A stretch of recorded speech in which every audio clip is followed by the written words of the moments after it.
Fala galera da Mert TV, eu sou o Bruno Paiva e tá começando mais um Mertcast. Hoje a gente vai falar do coronavírus, esse assunto que já deu no saco, né? Mas a gente vai tentar falar de uma outra perspectiva, que é a perspectiva econômica, que também tem muita gente chata, né? Que fala que é mais importante que a vida das pessoas, a parte econômica. Mas a gente não é esse tipo de chato, não. A gente vai falar sobre a economia de uma forma mais pé no chão, sabe? Sem jogar com a vida das pessoas e etc. A gente vai falar do impacto que o coronavírus está tendo na economia.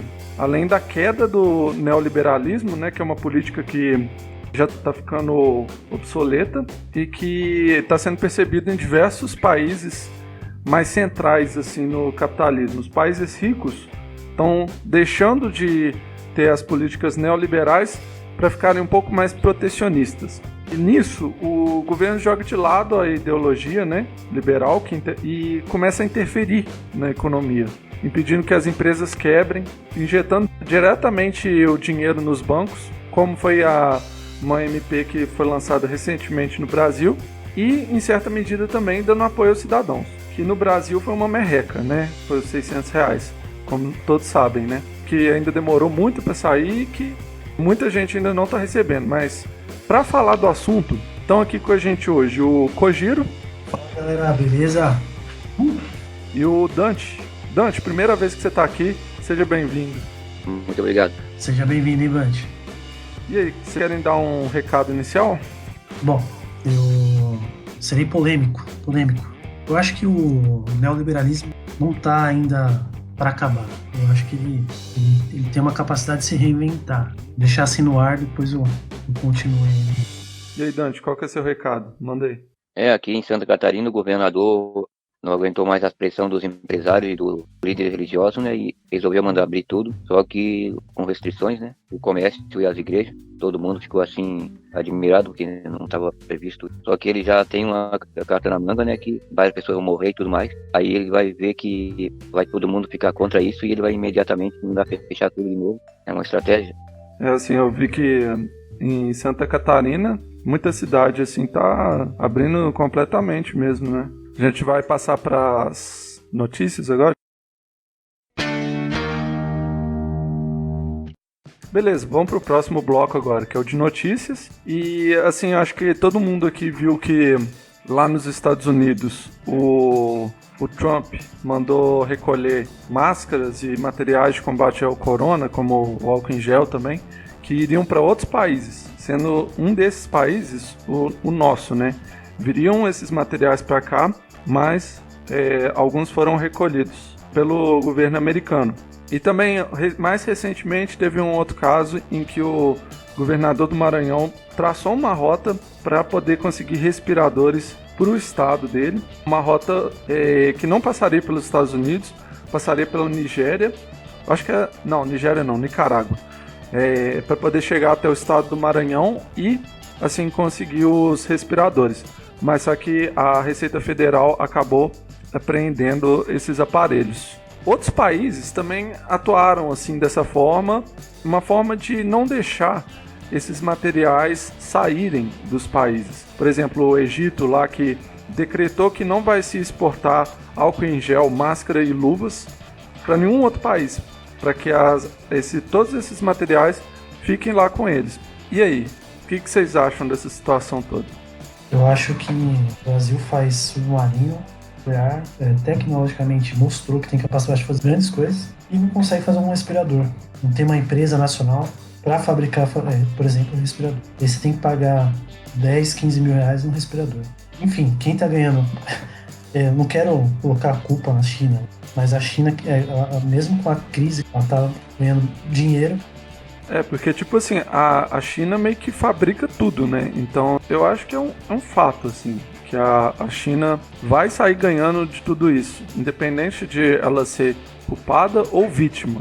Exatamente. E aí, Dante, qual que é a sua opinião? Por que não tem como fazer de emergência isso no Brasil mesmo? O Brasil está fazendo, algumas universidades que estão fazendo, mas é um respirador para quadros mais leves, que é 10 vezes mais barato, só que ele não é para casos graves. Não é aquele mais complexo para onde a pessoa já está quase morrendo. Então, o Brasil tem capacidade de fazer respirador, isso é fato, porque um país que faz submarino nuclear, que faz foguete espacial, que consegue manipular, enriquecer urânio. Tem as centrífugas lá que conseguem enriquecer urânio. Então, tecnologicamente, que faz avião, né, etc. Então, tem capacidade, a Embraer, né, que é uma empresa brasileira, tudo bem que é de capital aberto, etc. Mas, enfim, tem a Petrobras com as plataformas de petróleo. O Brasil, em termos tecnológicos, tem capacidade de fazer respiradores. Só que é aquela coisa, né? Nunca houve um incentivo, né? Nos Estados Unidos, o Donald Trump obrigou a General Motors a fabricar esse tipo de coisa. Sim. Se a gente tivesse um líder, ele obrigaria, né, a Petrobras, Sim. Não vai fazer carro, vamos fazer respirador, né? a General Motors, tudo isso aí. Exatamente. É que a gente não tem um líder, né? A gente tem um palhaço no poder. O presidente lá, ele não sabe o que faz. Ele não sabe nem fazer um discurso. Você viu o último discurso que ele deu? Ele mais tossiu do que falou. Ah, tá, na rua, né? Aquilo foi ridículo, cara. E só clichê ali. Deus acima de tudo, não sei o quê. Só clichê. Cara, e quando ele fala assim, o nosso lema, aí antes de falar o lema, ele deu uma tossida. Exato. Eu não quero desvirtuar muito o assunto, né? Mas parece que nenhuma dessas manifestações foram de forma espontânea. Então, assim, o Brasil, de forma emergencial, está fazendo os respiradores. Inclusive, são iniciativa de universidades que estão fazendo um respirador de baixo custo, com materiais alternativos fabricados no Brasil, e 10 vezes mais barato que um respirador desses que vem de fora, só que é um respirador para casos leves. Então, ou seja, para alguém que está com uma falta de ar, mas não tanta, de forma emergencial vai funcionar, vai servir. Já saindo da questão dos respiradores lá do Maranhão, e voltando lá para a questão inicial, que é o Donald Trump e o governo americano tirando as máscaras que iam para outros países, isso eu acho que mostra duas coisas. Primeiro, os Estados Unidos, numa situação de emergência, sendo obrigado a ter que pensar na população, porque se não fosse isso eles não pensariam. E segundo, mostra a face, assim, aquela face horrorosa, horrenda, feia dos Estados Unidos que roubam, que tiram a carga que ia para outros países para o benefício de si próprios. Então, assim, mostra também como todos os países, principalmente os mais ricos, estão tendo que preocupar com a população, porque é uma questão econômica também. Se as pessoas morrem, eles ficam sem mão de obra, sem a nossa mão de obra. Se as pessoas ficam numa condição muito ruim, isso fica muito propício para poder ter algum tipo de revolta, levante popular, entendeu? Alguma coisa desse tipo. Sim, e é o que eles menos querem. Então, para isso, eles dão essas migalhas, entendeu? Eu acho que no caso, o presidente, né, brasileiro, ele perde uma grande oportunidade, está perdendo, né, uma grande oportunidade de ser aquilo, de fazer do limão uma limonada, de sair dessa crise fortalecido, entendeu? Sim. Ele é burro, né, cara? É nossa sorte. E ele entrou nessa crise e tá só se afundando. Eu tenho visto muitos ex-apoiadores dele, o Nando Moura, por exemplo, o Gentili, que era meio em cima do muro, mas agora tá batendo bastante no presidente. O Collor foi assim que começou, né, a cair, né? Primeiro os artistas, os puxa-saco, assim, que ficavam do lado dele e começaram a caindo fora, assim, né? A Dilma, por muito menos, caiu. Por muito menos. É assim, cara, quando você tá tentando fazer uma proposta um pouco mais popular, que seja que foi o caso do PT, eu não tô falando que foi muito, mas eles tentaram um pouquinho. Você tá sempre sobre a mira deles, cara. Se você dá um vacilo, eles estão vigiando, entendeu? Se você não fizer nada, eles inventam também. Então você tem que estar todo tempo preparando quanto a isso. A questão do PT ter se envolvido com o PMDB, com outros partidos, envolvido com gente poderosa, com a elite, eles deram o que a elite queria por um certo tempo. Aí a elite fala assim, não é isso mais que eu quero. E aí qualquer coisa, assim, mínima que seja, você falou que a Dilma caiu por muito menos, qualquer coisa servia para eles tirarem a Dilma do poder, entendeu? Exatamente. E no caso, o Bolsonaro só foi eleito por conta do antipetismo, né? Então, muita gente, ele acha que tinha um apoio que ele não tinha, né? Então, agora as pessoas, aqueles que eram mais antipetistas do que bolsonaristas, estão caindo fora. Então, eu acho que ele está perdendo uma grande oportunidade, porque se ele tivesse agindo com mãos de ferro, E desde o começo já vão fechar as fronteiras. Vamos lá, pessoal, vamos nos isolar firme aí, um mês firme. Não se preocupem que eu vou segurar os empregos, que eu vou liberar auxílio, mas eu quero que vocês fiquem, sei lá, em casa, todo mundo uma coisa bem restritiva, entendeu? Vários países que fizeram isso já estão saindo. Lógico que é traumático, mas não foi tão traumático como pode ser aqui no Brasil, entendeu? Eu acompanho um youtuber, vejo ele às vezes, um que chama Henri Bugalho. Então, eu vejo ele às vezes, ele fala lá da Espanha, né? E lá mesmo o governante tomando medidas contra o coronavírus, o governante lá tá perdendo muita popularidade, sabe? Sim. Não é nada, como é que eu posso dizer? Não é uma fórmula, né? Na verdade, o certo é o quê? Você agir e salvar vidas, né? Não importa se a sua popularidade vai aumentar ou diminuir. No caso do Dória, eu acho que ele ganhou popularidade. Eu acho que a imagem do Dória aqui em São Paulo ficou mais fortalecida do que era antes. Principalmente com quem não era contra ele, entendeu? Por exemplo, eu sempre achei um Dória muito marqueteiro. Ele chegou no governo de forma marqueteira. E aí, quando ele, na prefeitura, ele fazia muito marketing. A cidade linda, que era o slogan dele, né? Muito marketing, porque a cidade, ele fazia levava, sei lá, 200 garis para limpar as praças e tal, num dia só. Né? Ele vestia lá as fantasias. Isso, Ele parecia o Village People. Exato. Aí o que acontecia? Aquilo não era frequente, então ele arrumava a praça e ficava a praça sem ser arrumada por um ano. Então eu tinha essa crítica com ele, né? Mas eu acho que ele tá agindo certo em relação à questão da quarentena aqui em São Paulo. Eu acho que ele tá agindo como todos deveriam agir, né? Que é pensar primeiro na saúde das pessoas. Tem uma aqui que eu achei, fala o seguinte: coronavírus provocará golpe histórico na economia da América Latina, diz CEPAL.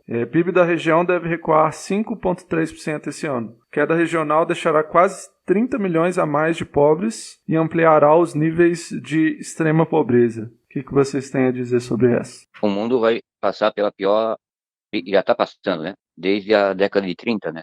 Desde quando houve o craque da bolsa lá. Lógico que no terceiro mundo a coisa sempre é pior. Nós já estamos vindo de uma situação ruim, né? Então, 2014, que foi uma crise meio fabricada, né? Mas a economia também estava ruim. Sem ser a crise política, a questão econômica também estava em declínio. Não era só tipo aquela fabricação, sabe? Não, eu entendo, mas lá em 2014, 2015, não tiveram nenhum cuidado em tentar manter os contratos que a Petrobras tinha. Movia o país. O tanto de empresas que você nem imaginava que tinha algum contrato com a Petrobras, que quebrou, é muito grande. A economia que a Petrobras girava no Brasil, e eu acho que vem desde lá, né? A gente vem numa baixa, né? Eu acho que esse ano estava ruim, né? Até esse coronavírus chegar. Não estava uma situação boa, mas estava estável. Eu acho que estava uma situação meio que dando uma estabilizada. Aí você vê a Argentina. A Argentina estava também, já faz uns anos que está aí patinando, né? Mas eu sinto que a Argentina vai sair dessa crise muito mais forte que os outros países da América do Sul. Por estar sendo preocupada, né, com essas questões de saúde. Assim, o dólar lá tá aumentando agora, mas aqui, depois que passar essa crise, eles vão sair na frente. Eu tenho certeza disso. Uma matéria que eu vi interessante essa semana, que eu vou até trazer aqui para o nosso debate, é o seguinte. Uma matéria que saiu no UOL, que fala assim, o país não tem presidente e devia emitir moeda na crise. Eu concordo. Quem disse isso foi o professor e economista Luiz Carlos Bresser Pereira. É uma coisa que, intuitivamente, a gente sempre para e pensa, né? Se o governo fabrica dinheiro, por que ele não fabrica mais dinheiro para quem precisa? Eu concordo, assim, total, sabe? Que a gente deve injetar liquidez. Porque o que acontece? A economia está parada. E a economia no sistema que a gente vive, ela só funciona se ela estiver girando, entendeu? Se tiver todos os setores da economia funcionando. E não é o caso. Mesmo depois que passar a pandemia, vai estar tudo parado. E o que vai funcionar? Supermercado, entendeu? Mas só que aquela pessoa lá que tem um quiosquezinho assim, que vende comida diferente, que vende churro, sei lá. As pessoas, isso não é uma coisa obrigatória assim para as pessoas, mas, por exemplo, coisa de mercado, cortar o cabelo, por exemplo, isso tudo aí são coisas assim que nunca vai faltar demanda. Mas só que o que isso faz? Injetar o dinheiro. Imprimir o dinheiro e injetar a liquidez. Faz com que o dinheiro circule mais. Mesmo que o dinheiro, a princípio, vá parar nos bancos e ele rode a maior parte por juros, isso faz a economia girar mais. Lógico que também tem que ter um incentivo também aos comércios. Mesmo que seja só imprimir o dinheiro e dar para as pessoas, você já está fazendo a economia girar. E tem gente que fala que imprimir o dinheiro nesse momento causaria inflação. Cara, não, cara. Inflação só se causa por causa de demanda. Se tem muita demanda, então as pessoas aumentam o preço das coisas no mercado. Igual aconteceu no início dessa crise, as pessoas foram fazer estoque de supermercado, foram comprar álcool gel. O que aconteceu? O preço subiu. Então, o que é isso? Inflação. Os preços todos subiram. Exato.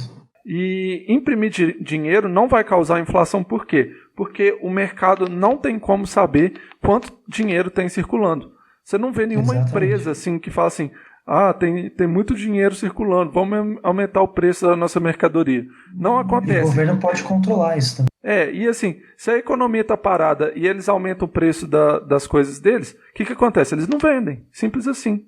Os concorrentes vão vender, eles não. Exatamente. Eu vou complementar, só lendo um trechinho aqui da matéria, que é a seguinte, ó. É uma matéria que saiu no UOL, tá bom? Para o ex-ministro e professor da FGV, Luiz Carlos Bresser Pereira, a emissão de moeda é uma solução óbvia e, se for bem controlada e com objetivo claro, não causa inflação.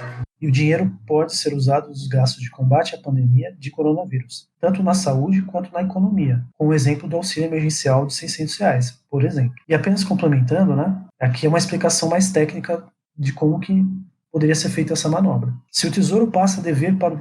Então, abre aspas, tá? Se o Tesouro passa a dever para o Banco Central, e o Tesouro e o Banco Central são dois órgãos do Estado, é claro que não houve nenhum aumento da dívida do Estado. Só a mudança de quem é o credor internamente. Você pode dizer que isso é uma emissão de moeda. Então, assim, aqui ele está explicando tecnicamente como que seria feita essa manobra aí, né? Para conseguir dinheiro, para injetar dinheiro na economia. Sim. Antigamente, a moeda era lastreada em ouro, né? Então, assim, dava para você ter um controle de quanto que a moeda vale. Depois ela foi lastreada em dólar. E hoje em dia ela não é lastreada em nada. As moedas, elas são reguladas simplesmente pela lógica de mercado, entendeu? Então, assim, se o Brasil quiser fabricar moeda, a não ser que seja numa quantidade muito exagerada, não vai causar inflação e vai fazer com que a economia gire o mínimo necessário que a gente precisa, né? E uma coisa que ninguém pensou é que, principalmente agora, que deveria ter sido lançado não sei se a maioria ainda, a boa parte da população está com o nome negativado, né? Criar um fundo assim de perdão às dívidas, assim, né? Eu acho justo. Esse dinheiro poderia ser usado para pagar os devedores, né? Não necessariamente o valor que a pessoa deve, mas negociado, assim, né? Igual o próprio SPC e Serasa. Só que em vez da pessoa pagar, o governo paga, e aí a pessoa começa a consumir mais, e hoje em dia com a internet, o mercado, com o celular na mão, qualquer um pode comprar qualquer coisa, mesmo dentro de casa. Isso iria aumentar cada vez mais o comércio, mesmo apesar da quarentena, né? Uhum. Não só com o coronavírus, mas antes mesmo já deveriam ter feito alguma coisa parecida. Sim. Assim, eu acho justíssimo isso, porque eu não sei se vocês viram, mas o Congresso tá votando, eu não sei se já foi aprovado, uma ajuda financeira para os bancos para evitar que eles quebrem.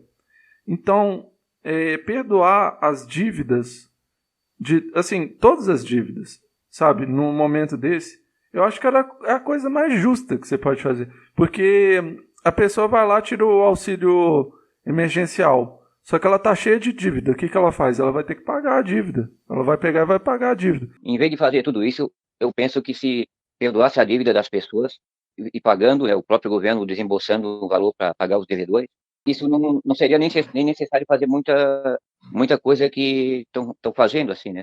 Exato. O governo compra a dívida da pessoa e a pessoa passa a dever para o governo, não para o banco. Ou não, assim, eu sinto que só perdoar a dívida, porque a gente está num momento assim que está precisando do auxílio, né? E também tem uma outra coisa junto, que é o problema da economia estar indo parando aos poucos. Ia ser muito bom se o governo só talvez comprasse a dívida, perdoasse depois, entendeu? Pronto, tá tudo zerado. Aí quem estava em maior dificuldade, tá resolvido o problema, porque é isso que eles fizeram com os bancos, entendeu? Os bancos, como é que eles conseguiram essa dívida? Eles especularam, entendeu? Jogaram com o mercado financeiro e tomaram prejuízo. Aí o governo foi lá e está salvando eles agora para não faltar dinheiro para a gente também, porque assim, a maioria das pessoas no Brasil tem uma conta no banco, entendeu? Então a gente depende do dinheiro que está com eles. Se o banco quebrar, a gente perde também. Mas aí vai ter que de novo o governo lá e socorrer os bancos. Sim, eu acho que é importante não deixar os bancos quebrarem. Mas Sim, também claro. tem a questão do prejuízo, né? Eles jogam com o nosso dinheiro e o Estado vai e cobre o prejuízo deles, que no fundo o Estado é a gente, entendeu? A gente está dando dinheiro para o Estado para eles socorrerem os bancos, que tentam Exatamente. lucrar. Sim. Vamos para o próximo. A aposta de retomada lenta da economia do país ganha força. Crise deve legar ao país mais desemprego, menos renda e quadro fiscal muito pior. Então, parece que as pessoas as empresas, né, estão aderindo a essa expectativa de retomada aos poucos, né, por causa do coronavírus. O que vocês têm a dizer? Lá na escola, nós perdemos uns 20% de alunos, assim, de um mês para o outro, né? Isso é bastante. E a inadimplência foi aí na casa de uns 50%, mais ou menos. Depende do curso, tem mais ou menos. E não vemos, assim, muita perspectiva de melhora a curto prazo. E a escola está se desdobrando para não perder aluno, negociando, pedindo para o aluno pagar, sei lá, paga R$50, depois quando melhorar a situação você paga o que falta. E os diretores falaram que a escola provavelmente, ainda não é certeza, mas talvez recorra ao empréstimo do BNDES. O BNDES está fazendo uma linha de crédito especial para as pessoas nessa crise aí, para os empresários nessa crise. Né? E aí com juros mais baixos e com um tempo bacana aí para pagar. E que eles usariam, né, esse dinheiro para capital de giro. Porque eles não esperavam uma coisa, acho que ninguém esperava, uma coisa desse tamanho, né, na economia mundial. Eles tinham capital de giro, mas não para uma catástrofe dessa que está acontecendo. Né? E você, Dante? O que você tem a dizer sobre a notícia? Também tem essa ideia falsa de que pouco a pouco o mundo vai voltando à normalidade, o que não é verdade. Todas as pessoas perceberem que aquele mundo não existe mais, vai criar um enorme abismo, né? Parece que não está ninguém pensando em se adaptar ao mundo novo que está surgindo, que seria a melhor coisa a fazer agora. Porque eu estava ouvindo um cientista lá da China, ele disse, pode ser que para até chegar uma vacina, até acabar a quarentena no mundo inteiro, pode ser que demore uns 2 anos, assim, né, o ideal. Porque vai começar a acontecer as pessoas saírem às ruas e tudo mais, aos poucos. Só que daí vai começar a aparecer mais surto e o vírus pode vir até com mais letalidade. Isso. Governos vão começar a cair e tudo mais vai começar a acontecer. Está se pensando em voltar àquele mundo que a gente estava vivendo até fevereiro, por aí, né? Mas não está se pensando a partir de agora, que as pessoas podem consumir mesmo estando dentro de casa e que estão ganhando esse auxílio aí do governo. Uma boa parte vai para a rua, né? E já conheço pessoas que já estão desempregadas, né? Então, como é que fica essa configuração, né, do mundo? O sujeito que é dono do supermercado, os governantes estão meio perdidos. Aquele mundo que a gente conhecia ou vai demorar ou não vai ser mais como era. Eu acho que, antes de mais nada, é necessário colocar isso na cabeça das pessoas, né? Porque senão vai ser uma decepção maior e vai ser o golpe cada vez mais duro, um atrás do outro. Porque isso não tem chance de melhorar tão rapidamente. É mais um alívio momentâneo, né? Vamos sair aos poucos. Daí daqui a 5 dias, 10 dias, fecha tudo de novo. A economia volta, fica pior ainda, né? Sim. Segurança. Porque até o Estado arrumar toda a situação de novo, aí quebra de novo. Mas o que acontece? Eu acho que o Estado vai ter um papel fundamental na retomada, com mais gastos públicos. Ou seja, não, mais para frente, né, vai ter que gastar mais, liberar mais verba. Qual que é aquele plano de aceleração do PAC, né? Isso. Mais obras para... Vambora, que estilo China. Vamos lá, vamos fazer estrada, vamos fazer ponte, vamos fazer... É o jeito, cara, porque assim, as Exatamente. empresas, estando todas quebradas, elas não podem empregar. O único empregador Exato. vira o Estado. Assim, o maior empregador vira o Exatamente. Estado. E aí que entra esse negócio da reconfiguração da economia, né? Para esse mundo novo. Sim. Eu vou fazer uma pergunta para vocês. Existe o modelo chinês de economia. Não é uma economia capitalista assim no estilo ocidental, tipo os Estados Unidos, mas compete igual para igual com eles. Eles têm o Estado sendo muito forte, mas eles também têm a questão competitiva. Então é o que chamam de capitalismo de Estado. Vocês acham que esse modelo ele pode ser que vá para outros países, que pode ser talvez a forma com que os países se reconfigurem depois dessa crise? Tem grande chance, né? Só que, como tem o perigo do poder, né, na mão do Estado, aqui no Ocidente, depois da década de 80, com o fim da Guerra Fria, né, vai ser algo que tem que ser mais adaptado à realidade do Ocidente. Sim. E você, Kojiro, o que você acha? Cara, eu acho que é difícil falar, né? Se vai virar modelo. Pode ser que sim, mas o que eu vejo na China, cara, é uma coisa que os direitos trabalhistas Não tem nada. menores ainda, você trabalha 15 horas. Não que aqui também a gente já trabalha aqui no condenado, né? Mas lá o normal é 15 horas. Sabe? Então, sei, e ganhando muitas vezes um salário muito baixo. Né? Aí, uma coisa que as pessoas não sabem é que o outro lado de Dubai, que não te conta, você vê aqueles prédios, aquela riqueza lá tudo, só que as pessoas não imaginam a quantidade de mão de obra de pessoas que trabalham que nem escravos, que eles trazem da Índia, do Paquistão. Existe uma favela gigantesca lá em Dubai que a mídia e enfim, o pessoal não mostra. Por trás daquilo ali tem o regime de escravidão mesmo.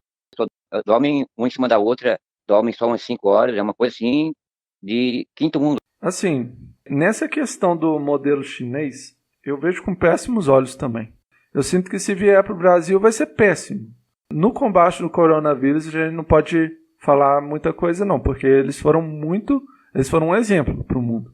Mas na questão de qualidade de vida, talvez a gente sofra um pouco se adotasse. Poluição, né? Eu acho que o capitalismo, de qualquer forma que ele estiver configurado, ele é um problema. Seja no modelo americano, ocidental, seja no chinês.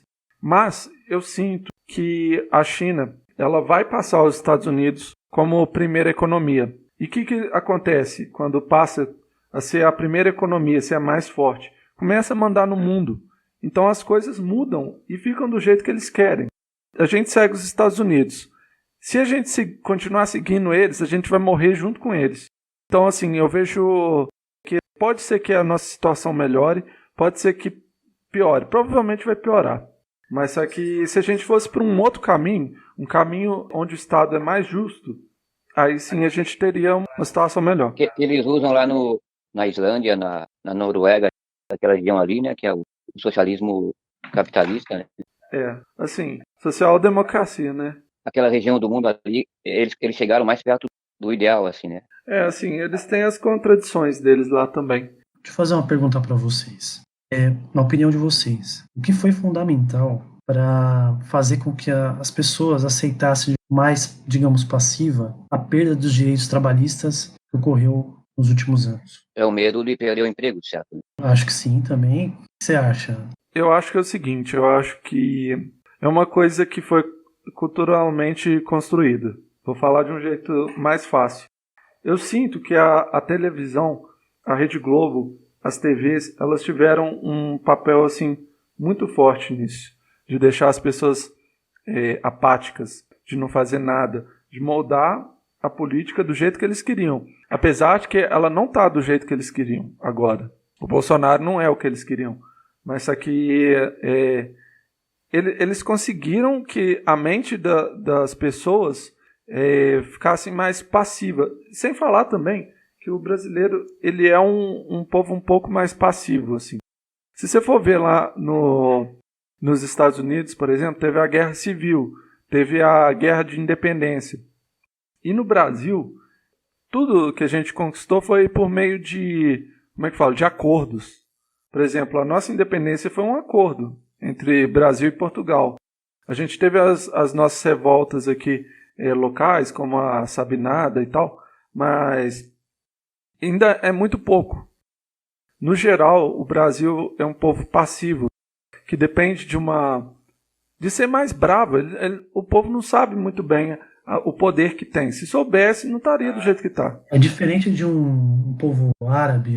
Sim, qualquer um que tenha sangue quente para poder lutar pelos direitos. Se bem que lá nessa região árabe também tem muitas ditaduras, né? E as pessoas deixam. Mas os caras têm os Estados Unidos também metendo o dedo lá e colocando as ditaduras. Olha, a gente tem um exemplo aqui do lado, né? O Chile. Os chilenos, cara, eles são muito engajados politicamente. Quando eu fui lá, não tem uma pessoa que eu não conversei que não tinha um conhecimento até um certo nível de engajamento político. Ou porque a mãe foi presa, ou porque a avó foi presa, torturada, entendeu? Então, assim, eles saíram da ditadura deles diferente da gente, porque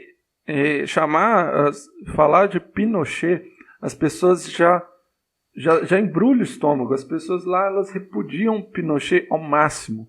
E aqui no Brasil a gente fala dos ditadores que a gente teve numa boa. Por quê? Eles não foram punidos. Uma coisa que aconteceu aqui no Brasil é que o governo, né, seja na época da ditadura ou no período democrático, sempre teve uma espécie de patronato da população, né? A pessoa sempre vê o governo como um deus, assim, né? Sempre tem alguém empregado do governo, um órgão do governo, sempre tem alguém que recebe algum benefício do governo. Eu não estou dizendo que isso não é justo, que as pessoas não têm que receber benefício, mas sempre teve no Brasil, aqui em Santa Catarina tem muito disso. Por que em Santa Catarina tem tanta gente de direita assim?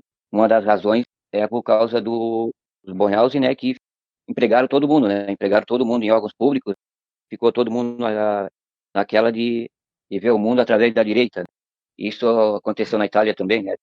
Do governo ser visto não como o trabalhador do povo, né? Mas sim como o pai, aquela coisa meio do filho obedecer ao pai, ficar com medo.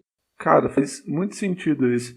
Inclusive, teve um caso recentemente de um bolsominion que agrediu uma mulher na manifestação lá, que ele era servidor público. Eu acho que ele é daí, não é? É bem isso aí. Pessoal de direita que criou raízes, assim, né? Dentro do governo. Por isso que qualquer mudança, qualquer coisa assim, ele já, meu Deus, é o comunismo. Beleza, então. Vamos lá pro próximo bloco, que é o de debate agora. Eu gostaria de abrir esse bloco com uma pergunta mais pessoal. Como é que tá aí a vizinhança de vocês? Tem gente na rua? Os comércios estão abrindo? Como vocês estão lidando com a situação aí? Algumas coisas estão fechadas, algumas coisas estão abertas, mas os que estão abertos é assim na base das restrições, assim, né? De pessoas do lado de fora. Tem bastante coisa assim que ainda assim, né? Que não está normalizado. Está assim meio que voltando, mas bem em conta-gotas. Assim. Tem algum comércio que você sabe que não pode abrir, que está abrindo? Sempre tem. Tem uma estratégia que eles usam de colocar veículo na frente a polícia passa, ou alguma coisa fiscal, alguma coisa assim. É mais difícil de ver. É o jeito brasileiro resolver as coisas. Só que o cara é burro, né? Porque ele, primeiro que nem sei se vale a pena às vezes abrir para ter 1, 2, 3 clientes por dia, né? Adoecer a família, né? Assim, as coisas que são necessárias, tipo farmácia, mercado, essas coisas, estão normal, mas também não tão normal assim, né? A cidade que você mora qual que é mesmo? É aqui em Santa Catarina, Grande Florianópolis. Tá. Região metropolitana. Mas é bem natureza, assim, é bem... Quantos mil habitantes? Mais ou menos 50 mil habitantes? Aqui na cidade mesmo, acho que uns 6 mil. 6? Mas se for pegar... Mas se for botar todo mundo que mora na cidade, tinha tudo junto, dá 1 milhão. Contando Florianópolis, né? Florianópolis, São José. Entendi. Eu também moro em região metropolitana de BH aqui. Isso. 6 mil habitantes é pequena. Aqui em São Paulo, aqui, às vezes tem um prédio que tem isso, entendeu? Condomínio, né? Geograficamente falando, é grande, mas em número de população e coisa População. E como é a incidência de coronavírus ainda? Tem aqui no perto do meu bairro, tem um bairro que tem um casal, né? Eles e mais 17 pessoas aqui. E o seu aí, Kojiro, como tá? Aqui, cara, São Paulo, eu sou incumbido de ir no mercado. Não é que eu sou incumbido, né? Eu mesmo tomo essa atitude, porque se eu deixar, eles vão. Se eu não falar nada, eles vão. Briga diária pra eles não saírem. Ninguém gosta de ser tratado como criança. De receber ordens, né? O pessoal tá respeitando a distância de 1 metro e meio, 2, sei lá. Eu fico mais longe. Os mercados estão com aquele spray, né? Com álcool gel, né? E joga na mão da pessoa e passa álcool gel. Isso é ótimo, né? Aqui todo local aqui tem isso aí. Exato. Aqui não tem, não. Por exemplo, tem mercado aqui, você tem que pegar uma senha. Por exemplo, só vai ter sempre o mesmo número de pessoas. Aqui tá assim, a lotérica, a agência bancária tá assim também. Mas assim, eu vejo que as pessoas estão relaxando. Eu entendo, porque vai cansando a gente. Eu suporto mais, porque meu modo de operante já é um pouco assim, já, de ficar meio isolado. Eu sou sociável, mas eu também gosto de ficar no meu canto, né? Eu também sou assim. Pra mim não faz a menor diferença se é quarentena ou não. Apesar de eu ser sociável. Também. Faz muito tempo que eu não vejo meus amigos, cara. Antes da quarentena, eu já tava com dificuldade de ver eles. Antes eu tava vendo uma vez por mês. Agora, então... Eu transitei recentemente na periferia. Periferia, cara, vejo muita gente na rua, muito mais gente. Muitos comércios não fecharam na periferia. Então falta o quê? Fiscalização, o governo mandar a polícia ir lá fechar, a guarda municipal, sei lá quem. Não todos, né? Mas aqueles que não podem abrir, né? Mas nos bairros mais centrais está sendo mais respeitado. Mas não como deveria, mas está sendo mais respeitado. Mas na periferia parece que é outra cidade. Parece que eles vivem num mundo paralelo. Aqui tá mais igual a periferia daí, então. Porque aqui não tá lotado de gente na rua, não. Mas tem gente andando, sabe? Eu vi 2 caras andando hoje na rua. Eu dei um gritão neles, eu falei, fica em casa! Depois eu escondi, porque eu não queria que visse minha cara. Mas isso aqui... Cara, você vê uma pessoa ou outra, sabe? O mercado daqui não tá tendo esse cuidado que tá tendo igual os daí. E isso é bem triste. Em BH, que é aqui do lado, o prefeito colocou regras bem rígidas. Só pode sair na rua com máscara, sabe? E esse tipo de coisa. Mas o pessoal de BH também, eles estão furando. Tem muita gente que tá saindo, sendo pessoa que sai na rua de qualquer forma. Eu sei que em São Paulo também deve ter isso, né? Tem pessoas que são assim, por ideologia. Sim. Quem é aliado ao governo. Aqui também não é só por ideologia.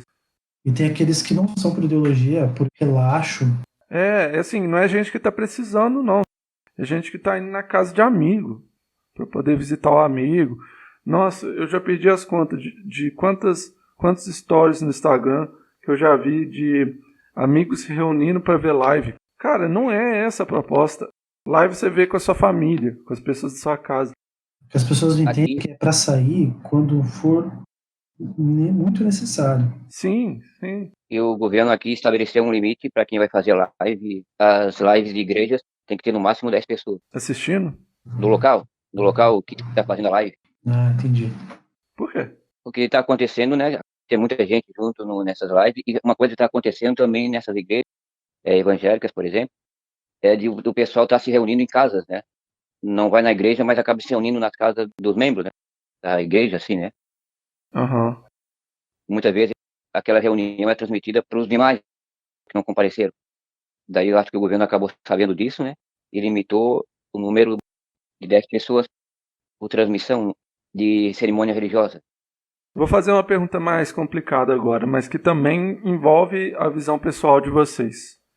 Qual que vocês acham que vai ser o impacto do coronavírus na economia e na forma que a gente organiza a sociedade? A gente já falou um pouquinho disso, mas vocês podem falar um pouquinho mais agora. Vocês acham que depois que passar, a gente vai estar melhor ou pior? Em cima dessa pergunta, eu quero propor uma coisa, que é a seguinte: da gente pensar em cenários. Por exemplo, num cenário otimista. num cenário não tão otimista em termos de tudo, pensando na economia, mas também em outros fatores. Por exemplo, num cenário otimista, como que seria um cenário otimista para a gente sair dessa crise? Otimista realista, né?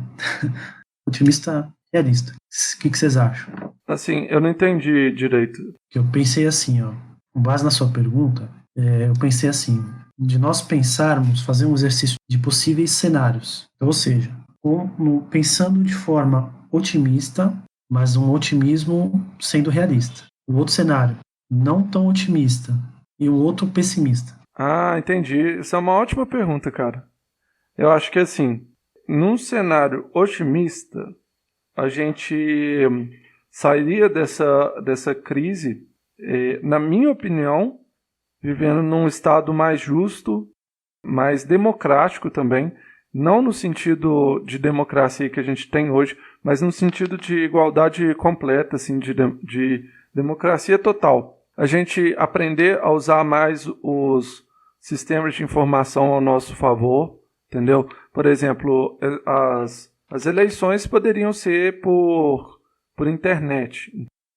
Essa é uma coisa que eu já estava pensando. É difícil um servidor aguentar muita pessoa acessando, mas talvez, assim, se fizesse uma estrutura boa, dava para fazer. Dava para a gente se reconstruir de uma forma muito mais justa, mais igual. Essa é a forma otimista, principalmente para as pessoas de esquerda. No meu caso, que sou socialista mesmo, sou comunista, eu gostaria de sair dessa situação no socialismo, mas eu acho que é muito difícil.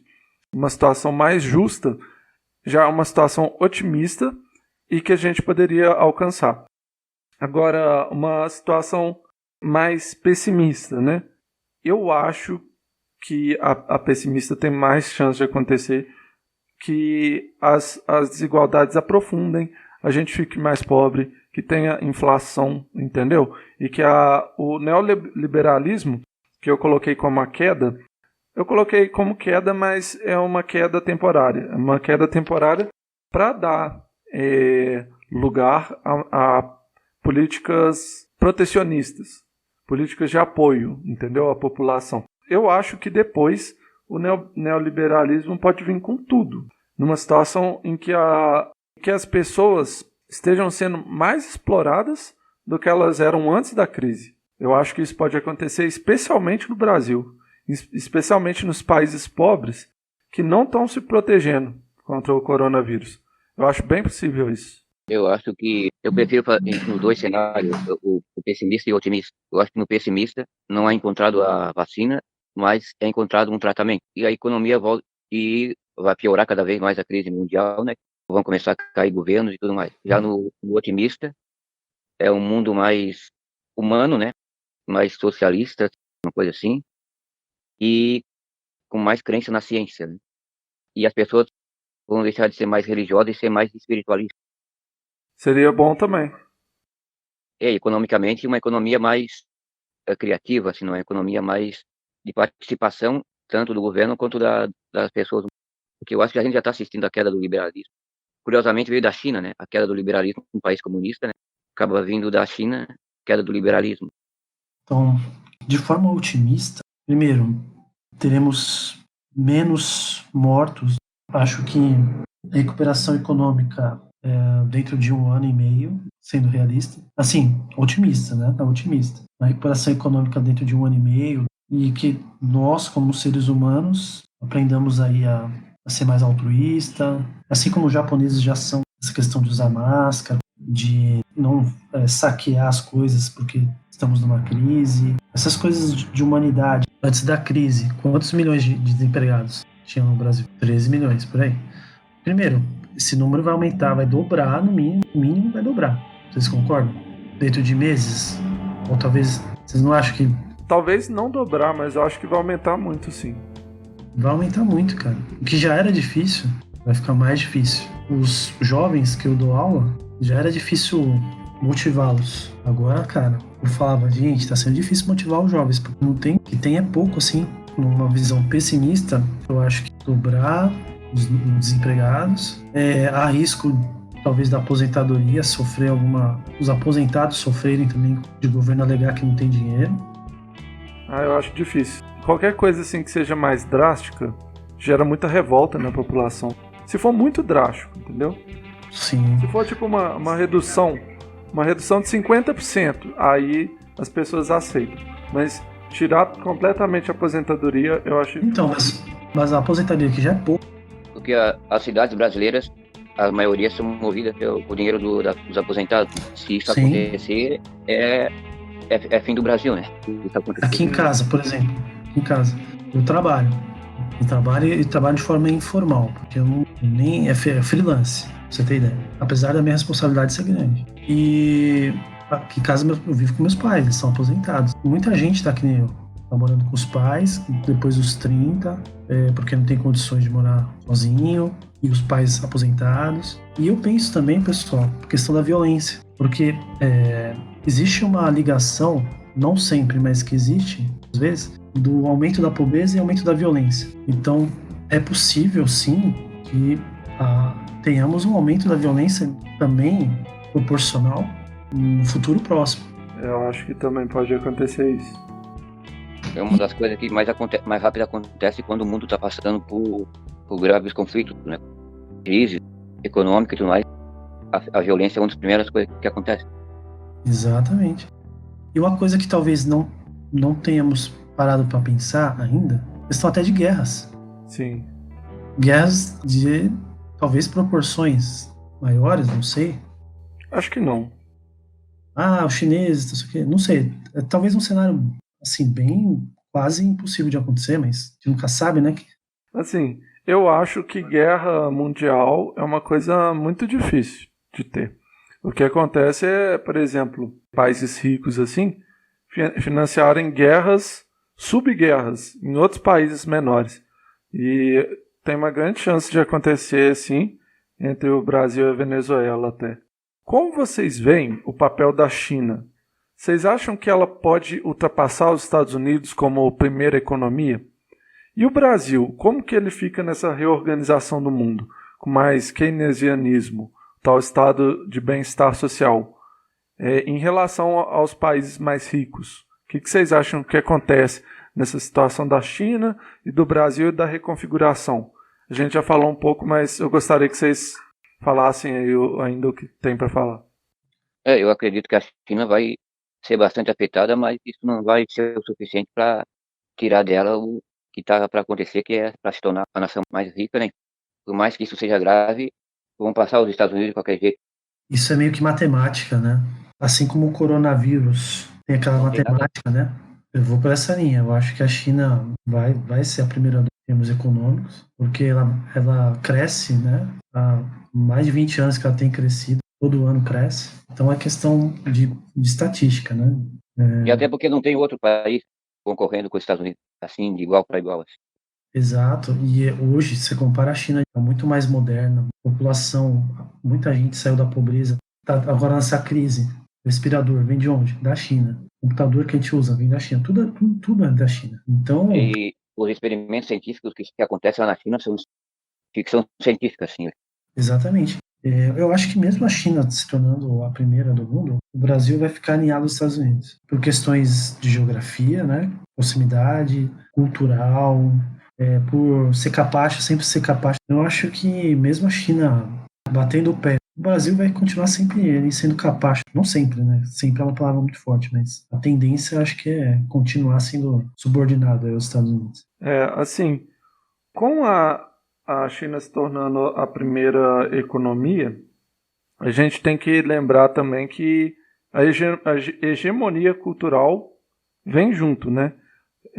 Antes dos Estados Unidos serem a primeira potência do mundo, quem era a Inglaterra, certo? Era a Europa. O que aconteceu depois que os Estados Unidos se tornaram a primeira economia do mundo? A Europa meio que se transformou numa situação meio... se adequou aos Estados Unidos. Então lá, se você vai em todos os países lá da Europa Ocidental, praticamente todas as pessoas lá falam inglês. Não é porque a Inglaterra está perto, é por causa da influência dos Estados Unidos, porque vai muito turista dos Estados Unidos, entendeu? Então, Tem essa questão cultural, tem a questão cultural lá dos Estados Unidos de padronização de tudo, né? Padronização de formas de consumo, principalmente assim de alimentos. Então as pessoas estão comendo fast food no mundo todo. A gente vê claramente isso aqui no Brasil. Antes da influência dos Estados Unidos ser tão forte, a gente não tinha tanto esses restaurantes fast food, sabe? Não tinha shopping. A gente era um país pobre, mas que era rico em cultura própria. Depois que os Estados Unidos começou a colocar muito mais a sua garra no Brasil, porque sempre teve, mas quando começou a colocar mais, aí essa dominação começou a ser maior. Eles começaram a fazer filiais por aqui, de tudo que eles têm por lá, mas só que a gente tá muito alinhado a eles. E essa Exatamente. questão hegemônica cultural, quando a China se tornar a primeira economia, vai acontecer, inclusive com os Estados Unidos. Eles vão se submeter à cultura chinesa, se eles quiserem, óbvio. Se a China quiser. São muito patriotas, isso tem que levar isso em consideração. Sim, não é que eles vão abaixar e se render para eles. Eles vão continuar com a cultura deles, mas pouco a pouco a hegemonia vai penetrando, sabe? Por causa das questões econômicas mesmo. Por exemplo, todos os países do mundo, eles fazem o comércio exterior em dólar. Por quê? É uma questão forçada pelos Estados Unidos.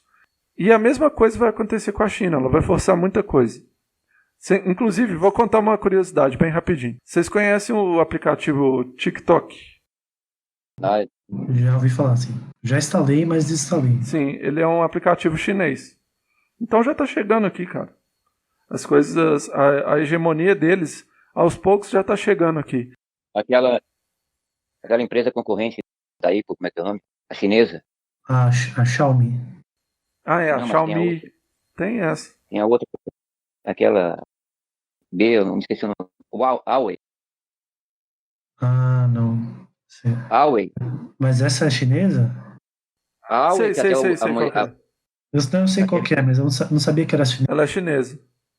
Ah, tá. É Huawei. Eu sei como é. Uhum. Lembrei. Os emojis que a gente usa, né, na conversa veio daquela região. Sim. Então, essa Aí, hegemonia, cara, a gente às vezes nem percebe, mas já tá chegando aqui. Eles também são muito influenciados pela cultura americana, entendeu? Então eles vão seguir um pouco até a forma com que os Estados Unidos lideram essa hegemonia que hoje é deles, mas que em breve não vai ser mais. Eu lembrei agora de uma história que eu escutei do Leandro Carnal. Ele citou, né, a pessoa que dizem que o ser humano ele se acostuma. Por exemplo, você está sendo torturado, né? E você acaba meio que se acostumando com aquele método que, de repente, quando você sabe que vai mudar o torturador, ou seja, aquele que te torturava vai sair, vai entrar outro, você passa a ficar apreensivo, porque você não sabe como que vai ser os métodos de tortura do outro torturador. Então essa questão da China e Estados Unidos, né, é mais ou menos isso. Bom, a gente como subordinado, a gente fica com receio porque a gente está acostumado e a gente fica pensando, pô, será que com os chineses vai ser pior se eles forem primeiros? Então vamos lá, vamos pro próximo bloco. É o seguinte, lá no Face e no Instagram, que o nosso Face lá é MertTV no Facebook e @TVMerd no Insta, a gente vai colocar os links na descrição, a gente fez a seguinte pergunta para os seguidores. Como o coronavírus afetou a vida de vocês? A gente vai ler as respostas aqui e a gente vai debater um pouquinho sobre elas. Vamos lá? Vamos lá. Vamos começar lá no Facebook. O Jonathan Santos falou: o lado positivo, tô conseguindo dar uma descansada, parar um pouco em casa. Lado negativo, tô com saudade da minha rotina corrida. É uma coisa que tá acontecendo bastante, né? Assim, as pessoas estão... Elas reclamam muito da rotina, mas quando tem que ficar em casa, né, elas sentem falta. O que vocês acham? Eu não tô com saudade de ônibus lotado, não. Nem trem lotado. Eu não tô com saudade de nada, cara, sinceramente. Eu até estou gostando, assim, as pessoas estão mais humanas, as coisas estão bem diferentes. Eu sinto, assim, como se o mundo tivesse sido reconfigurado, né? Aquele jeito que estava impossível. É bom para a humanidade passar um bom tempo olhando para si mesma. O coronavírus teve essa possibilidade de fazer isso, né? Exato. A gente fica até com medo de falar coisa de muita gente que morre, né? E o instinto de sobrevivência fica mais forte, né? Se o instinto de sobrevivência fica mais ativado, a gente aproveita melhor a vida, né? A gente dá mais valor às coisas. Exato. Sendo sincero, cara, claro que é ruim, mas eu tô vendo muito pelo lado positivo das coisas. Eu tô mais tempo com minha família, quer dizer, não tanto tempo, mas de uma certa forma eu tô mais tempo com eles, né? E o que mais? O fato de não ver certas pessoas no trabalho, né? Exatamente. Alunos também, que toda vez que eu falo pra um aluno que eu não gosto, tem que respirar fundo antes de entrar na sala. Isso é ótimo também. O que mais? Eu tô dormindo um pouco mais, não muito mais, mas o fato de não ter que sair de casa, né, para condução já me permite dormir um pouco mais. Que horas que você pega a condução? Normalmente depende do dia, né, mas você tem que olhar mais cedo, né, para ir trabalhar umas 6:30. Eu só não tô conseguindo fazer tudo que eu gostaria, quero malhar, fazer uma atividade física em casa, isso eu não tô conseguindo. Culpa minha de gerenciamento de tempo, porque eu fico muito focado no trabalho e esqueço da minha vida.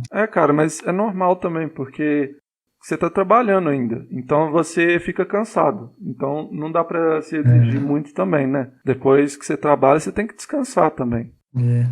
Mas eu tenho visto, assim, eu tenho essa mania de ver o lado bom das coisas. Sobre a resposta lá do Jonathan. Assim, eu tô descansei bastante. Tô trabalhando no meu canal, que inclusive, para quem quiser seguir lá, é Viagem Atômica no YouTube. É simples, só você colocar Viagem Atômica, pesquisar, achou meu canal. Assisti o vídeo, viu? Eu assisti o vídeo do seu canal, gostei muito. Gostou? E você fez do jogo, você tinha um jogo todo doido lá, né? Eu vou fazer vídeos bem doidos, assim. Então, quem quiser Gostei acompanhar... porque é uma coisa bem alternativa. Legal. Assim, cara, eu sinto que é a coisa que mais tem a ver comigo, assim, sabe?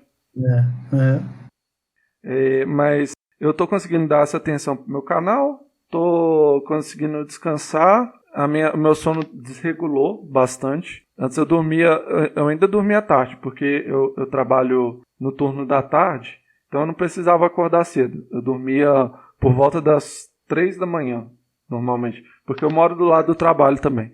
Então aí eu tenho essa facilidade. Show de bola. Só que agora que eu não tô trabalhando, eu tô indo dormir, sei lá, 5 horas da manhã. Tá bem desregulado. Isso quando eu não durmo, quando o sol tá nascendo. Mas agora você tá trabalhando, ou não? Não. Eu tava trabalhando em casa, é só quando tem demanda que eu faço o que eles pedem. Hoje eu falei que eu ia trabalhar, eu falei errado com vocês. Eu peço até desculpa. Porque hoje é feriado, né, velho? Tranquilo. Eu esqueci disso, cara. Eu esqueci que hoje é feriado. Você que é de Minas aí, meu? Ainda. Mas só que esse feriado é nacional, né? Tiradentes. E vocês sabem de um detalhe. Os republicanos, né, quando queriam... Os maçons, né, quando foram proclamar a república, né, eles precisavam de um símbolo, né? Eles queriam ter um herói. E aí eles elegeram Tiradentes como herói, como o defensor aí da independência, né, do Brasil. Só essa curiosidade, hein? Muito bom você falar. Hoje que é dia de Tiradentes, provavelmente quando a gente vai lançar, não vai ser mais o dia de Tiradentes, mas fica aí essa curiosidade.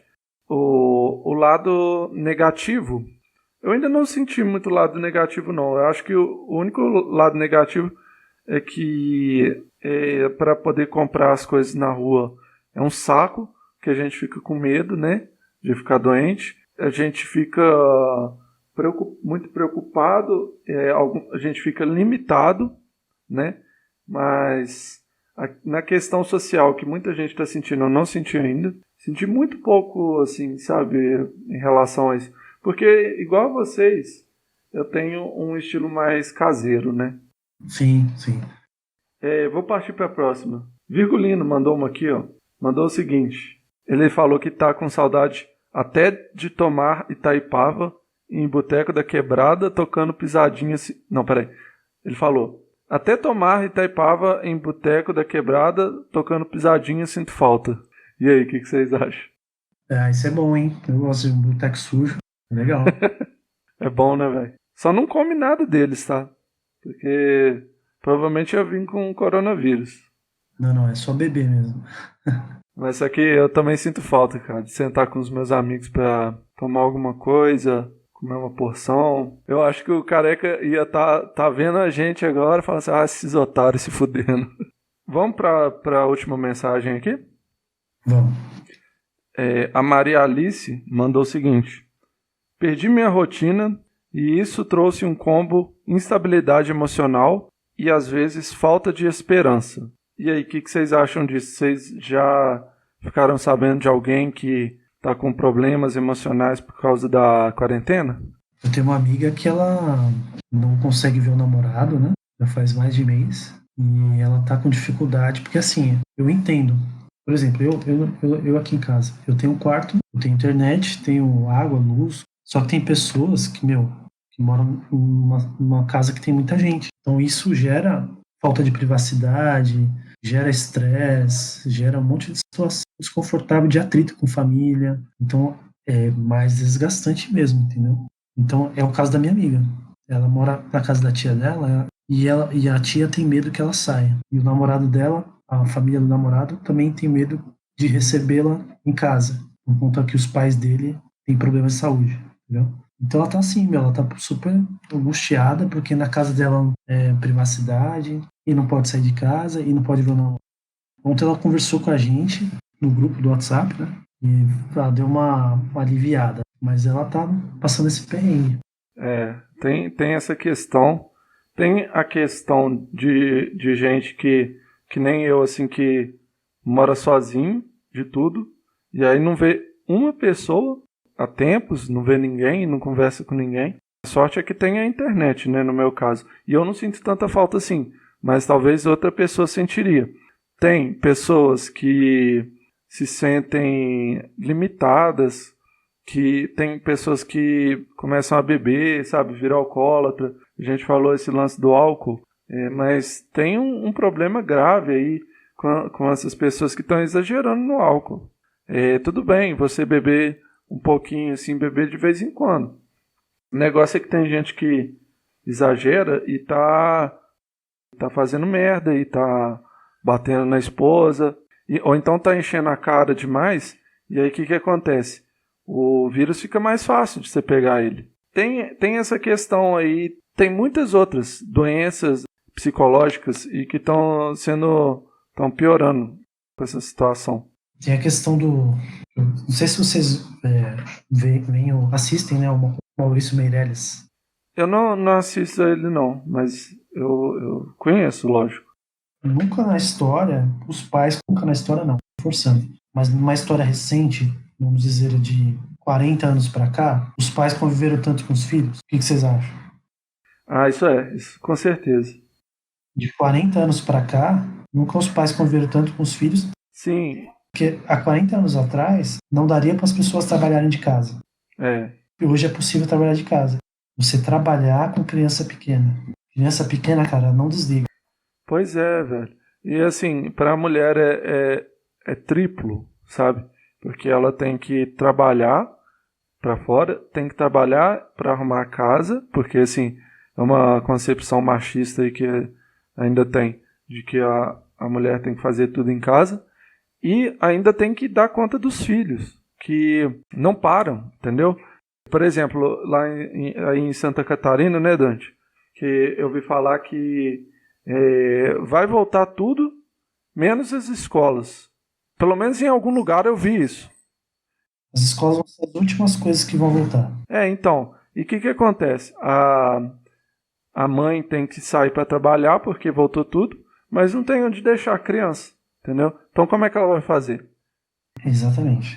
Porque a escola é um lugar onde a criança fica um tempo e como que vai fazer? Exatamente. Sem dinheiro, porque todo mundo fudido. E você, Dante, o que você tem a dizer sobre a mensagem da Maria Alice? As doenças psiquiátricas, né? Elas são uma das primeiras que começam a aparecer, né? nesse tipo de situação, né? E lembrando que qualquer fragilidade no sistema emocional, o sistema imunológico paga a conta, né? Que é afetado, né? Que aumenta a chance de contrair mais o coronavírus ou qualquer outro tipo de doença. E muita gente agora, quando vai fazer a consulta, né? Psiquiatra ou alguma coisa assim, algum tempo atrás aqui não tinha nem a consulta, né? Tava tudo parado. Agora, tipo assim, já estão voltando a atender. Eu não entendo também porque que, por exemplo, só em caso assim de emergência, mas não existe o sistema público brasileiro, né? O sistema de saúde brasileiro, o sistema de emergência preparado para caso de psiquiatria, né? Bom, galera, é isso aí. Estamos chegando ao final. Meus colegas, obrigado pelo bate-papo. Foi muito legal. Opa, foi muito bom, gostei. Bastante produtivo. E assim, eu tenho certeza que quem tá ouvindo também gostou muito. Esse bate-papo foi bem legal.